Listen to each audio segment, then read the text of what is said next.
My name is Joe Sweeney. I'm publisher and editor-in-chief of Ingram's magazine based in Kansas City. We bought Ingram's in February of 1997, so we're in year 25. We've seen some inordinately crazy trends and changes in business, and honestly, with what we do, it's pretty remarkable the things that happen in the evolution of business. So with 2.5 decades of service in that role, it's been a pretty remarkable ride. So 1998, 40 Under 40 began, and that year we had many nominations. I forgot how many, but it was over 500, probably 600 nominations. Very first year we were introducing the concept. We've got about 1,000 alumni now, and they're exceptional people. I would say that the average number of nominations we have every year is at least 500, maybe 600 people.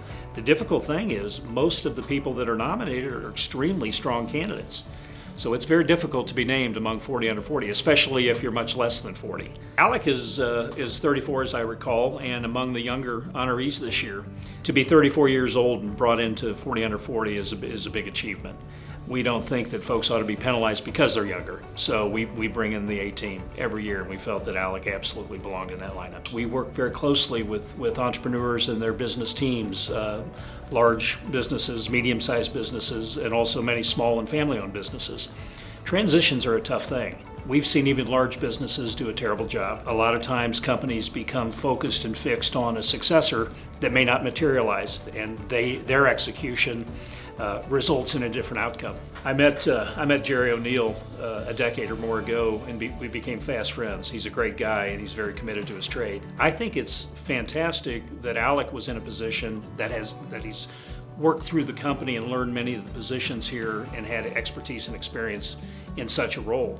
The fact that he stepped up into that role and Jerry had the confidence in Alec to step up to run the company, I think it's tremendous. Frankly, it's a win-win on all levels, but more particularly, if you look at the chemistry between Alec and Jerry, it's phenomenal. But there's also the business side.